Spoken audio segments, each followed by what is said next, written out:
special show. Due to a high volume of applications, now there are several countries, including the US, the UK, Canada, Schengen countries, even Australia, that are plagued by major visa delays. Now, this is severely affecting Indian students, of course, and also Indian tourists. Take a look at some of these facts that we're going to be putting out on our screens. There is a 500 days waiting time for US visa appointments. So if you're a first-time US tourist visa applicant, you're essentially going to get your next available date for the year 2024. Yes, not even 2023. Your next available date is going to be 2024.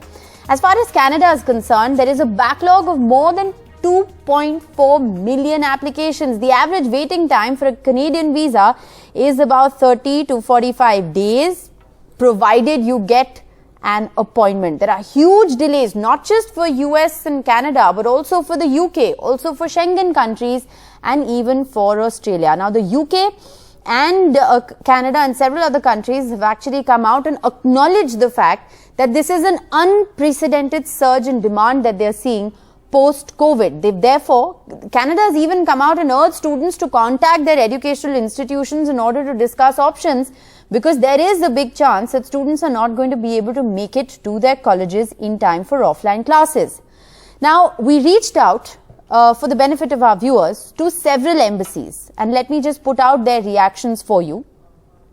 The Canadian embassy says they're facing an unprecedented volume of applications, and therefore, even though they are processing these applications through the year and study permits for September 2022 intake are also in progress, thousands of students, they say, are receiving visas each week. They say they are continuing to make every effort to reduce that wait time. Now, the current processing time for study permits globally, as far as Canada is concerned, and this is the global picture, this is not just India, is about 12 weeks. It is, however, what we're learning from students, much higher than 12 weeks in India. So if you're a student and you are going to study in Canada, you need to keep in mind that 12-week waiting period. Meanwhile, the Canadian Embassy has also urged all students to contact their educational institutions and discuss options, because students are, well, not going to be able to make it in time. What has the UK Embassy said? Now, the UK Embassy has said that they are facing an unprecedented surge in demand post-COVID. The UK Embassy has also said that the Russian invasion of Ukraine has caused several delays. They've, however, said that most people are getting visas within 15 working days. But there are complex cases which are taking much longer. The UK has also come out and clarified that priority visa service is open for emergency situations. However, the UK Embassy has very clearly told all applicants, whether you're applying for a tourist visa, whether you're applying for a business visa, whether you're applying for a student visa, that do not commit to tickets till you have your visa in hand. They're trying their best to ensure that students get their visa in time. Remember, September is when term begins there as well. Now, I also want to tell you what the US Embassy has said. Now, remember, US Embassy is facing the maximum delays. They say that the visa process is rebounding after the pandemic. So, the volume of applications that they're receiving post-pandemic is something that they're obviously not being able to deal with. They're trying to reduce the appointment wait time across all visa classes. The US government is also prioritizing national interest in repeat travel, which essentially means that if you're a first-time visa applicant, you should expect further delays to the tune, like I said, of almost 500 days. We also reached out to VFS Global, and they essentially said that the decisions on visa timelines is something that is the discretion of embassies. VFS Global, remember, is an agency that is just processing papers and essentially forwarding it to the embassies. So the final call, as far as VFS is concerned, for Schengen countries is buck really does stop with the embassy. Now, I want to go across to my colleague Shanakshi Chakravarti, who's actually been speaking with students, cutting across the board. These are students who are aspiring to go to, the UK, US, Canada to study. Sonakshi, as a part of your detailed report, you've spoken not just with embassy officials, but you've also spoken with students. Tell us what it's like. I mean, just waiting for visa appointments. I mean, tourist visas, one can understand if it's a 500-day wait, you could perhaps revise your travel plan. But what about students who have confirmed offer letters but just aren't being able to get their visas in time? Well, Rishika, it's one would say it's absolutely crazy for students. Just think of the students for a minute, not for tourists or for their parents visiting them, but a 500-day long wait visa if you want to go to the US, and nearly 45 days if that's a visa for Canada. Now, like you asked me, we did speak to students, we spoke to parents, we spoke to people. I personally know of somebody who wants to head to the US during the Christmas, and now the earliest appointment date for that family is 2024, not even the next year. So clearly, the students that I spoke to, some of the problems that they have highlighted to us is that somebody sitting in Jammu, the family is in Jammu and has to come to Delhi, but it doesn't work out for them in Delhi. The nearest appointment and the nearest place is Delhi. It doesn't work out. They again travel to Kolkata. So when they go to Kolkata, then they are again called back for the second time to Kolkata for their fingerprints. So at least 2 to 3 visits between Jammu and, the domestic visit in itself is so time consuming and of course costs a lot of money. I mean, these are families and students spending thousands of rupees that amounts to lakhs eventually just in order to be able to get a visa in their hand. Another family that I spoke to told me that their daughter has got the visa after this is in regard to Canada, got a waiting time of nearly 40 days. Now, usually doesn't take that long, but 40 days for a visa for that student, and now the family is only able to send their daughter and not their son because the son is still awaiting for his visa. So we did speak to a few students. We all know that the belts in Haryana, the belts in Punjab, our colleague Mohammad Ghazali has also reported on this, saying that these students who had applied for their visa much in advance after being selected in a university in the US, in the Canada, now they don't even know if they've got a visa. I mean, let alone being denied or being rejected, they're actually not hearing back on whether they have received a visa. So clearly for these parents and for these students, it is a nightmare across Punjab, across Haryana, even down south. We all know that families and students, they all go to the US and Canada to pursue their higher studies. So clearly a 500-day long wait for a visa in the US and nearly 45 days for a visa to Canada. Clearly a nightmare for these students indeed. Sonakshi, thanks very much for joining us with all those details. So, Sonakshi, they're really narrating the ordeal of several students who she's been in touch with and how this has impacted them. Remember, students really, like I said, are hardest hit because, life in a certain sense depends on these visa applications, timely visas being processed for them at this stage. But, this is a story, the great visa slowdown, a story that's not just affecting students, it's affecting tourists, it's affecting business travelers, it's really affecting everybody cutting across the board. Jyoti Mayal, President of the Travel Agents Association of India, joins us. We have Adarsh Khandelwal, he's the CEO of Collegify. They, of course, help students with these processes and help them plan their education. We also have Seher, a student who initially wanted to go to Canada but is now reconsidering her plan and exploring other options. Why? Well, because of a visa delay. So let me begin, Seher, by asking you, what's your story? You were planning to go to Canada. What really happened and what's your plan now? Hello, I am actually a commerce student from Bombay and my grades are pretty good. Like, I have distinction grades, and during my undergraduation years, I always wanted to go to Canada to study because the future is very secure in Canada. Earlier, what we used to hear, because you have work permit and all of that. So it was always my plan. But it's obviously a lengthy process. And after doing my research and, taking advice from my counselors, I was certainly in 2 minds for going because I didn't want to risk wasting my time. And with time, I got enough information and confirmation from friends and family who were planning to study in Canada as well, that, it's a tedious process after COVID. Okay. I was aware that the Canadian student visa takes is not an easy process. Yeah. So what's been the 6 months normally pre-COVID? Sorry to interrupt you there. But Seher, what's been the waiting time for the Canadian visa in your case? How long did you have to wait before you figured out what was happening?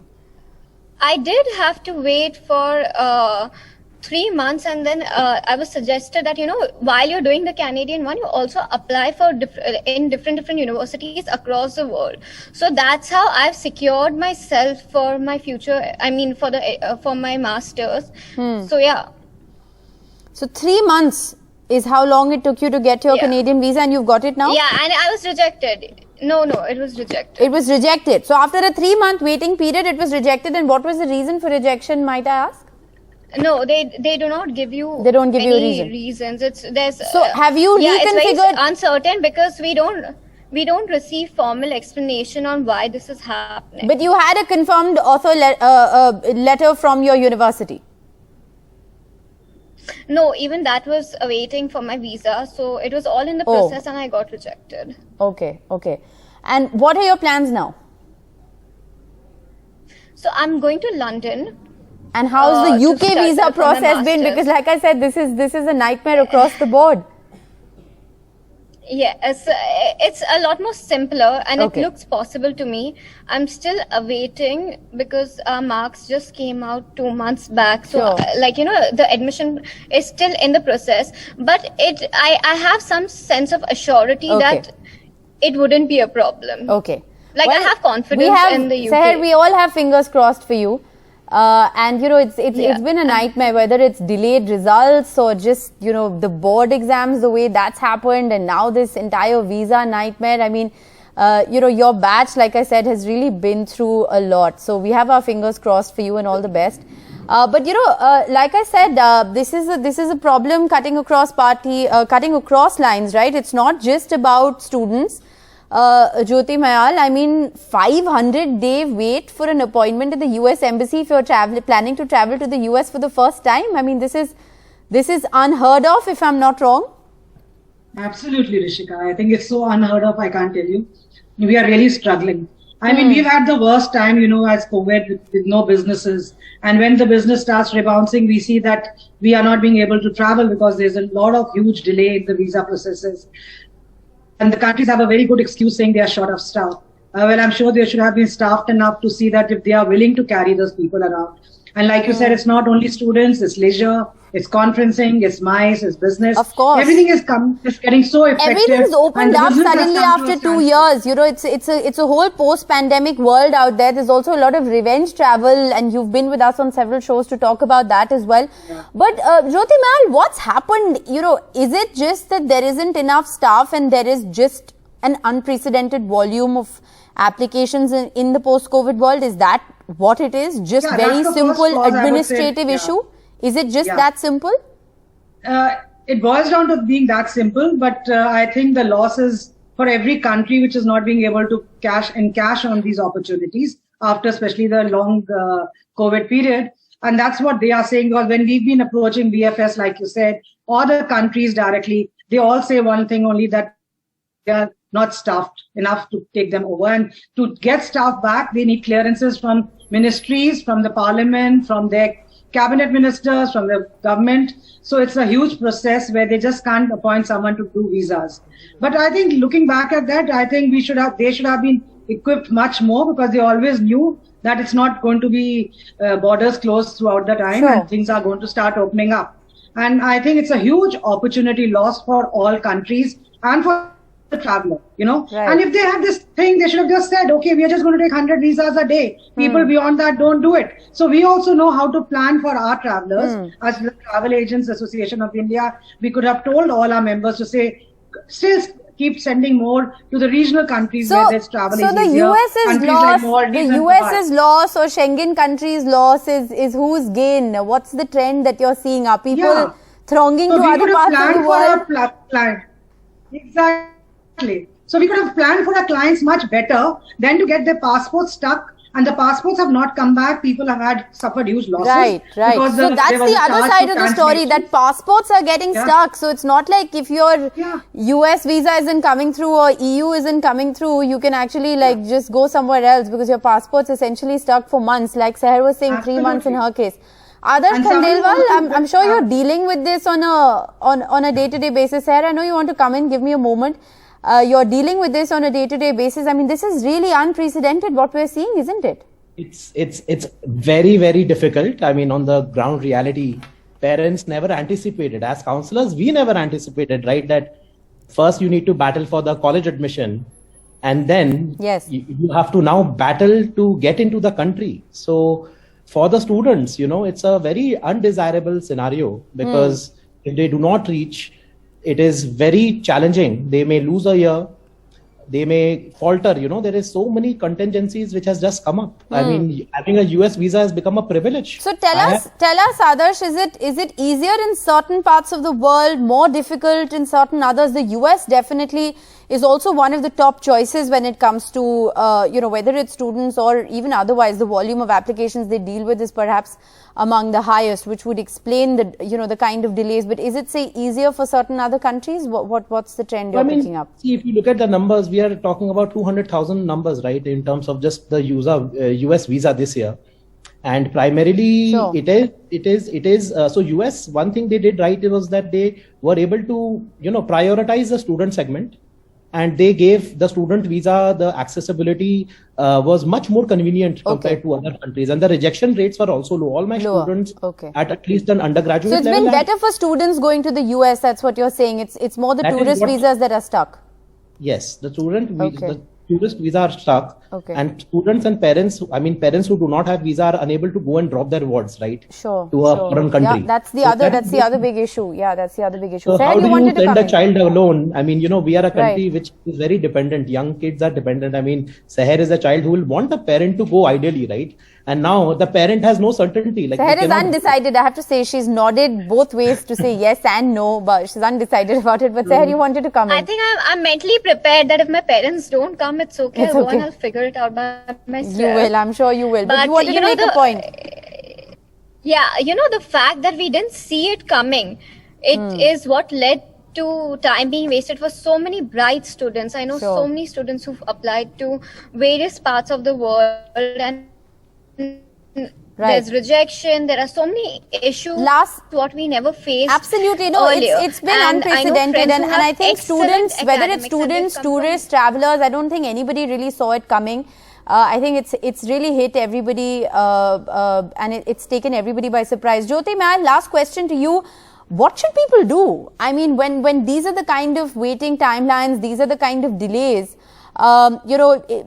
what's the advice that you'd give? I think I would just say that's focus on your own region and your own country, and domestically traveling, especially where leisure is concerned. I think that's a huge leisure is opportunity concerned. Where leisure is for concerned. India. Yes, there's a huge opportunity for India. The entire Schengen countries depend on their own sector as Europe, and they don't need visas, so they are very happy about it and they don't struggle through all this. And same goes for some of the countries where you don't need visas for a US passport holder or a Canadian passport holder. Sure. Coming to students, I think it's a huge struggle because I really feel bad for them. Since 3 years, they've not been having education, and the college admissions have been actually pending since 3 years. So there is a huge rush, obviously, because all those 3 years have had an extension to be going. This year, I'm sure we have student and the counselor here who would, Adarsh, you could. But Adarsh, sure. last point to Right you. on. Do you think this is going to have a ripple effect in terms of the number of students applying abroad going to reduce? Because obviously it's not just about going and dropping your kid. It's also about being able to have access to travel to your child in an emergency situation, or just knowing that you have a valid visa or a passport in hand that enables you to do so. Do you think it's going to change a trend, large trend?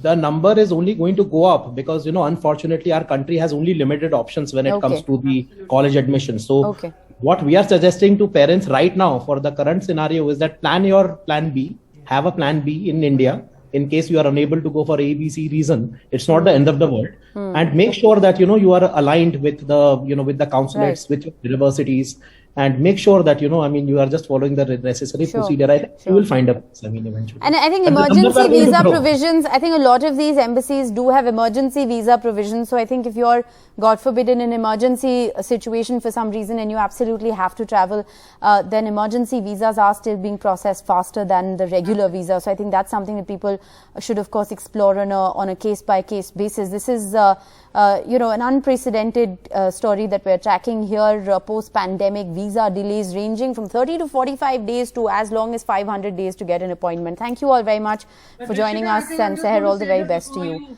I hope that your visas and papers all come through. Short break here. We'll be back with a lot more on the other side.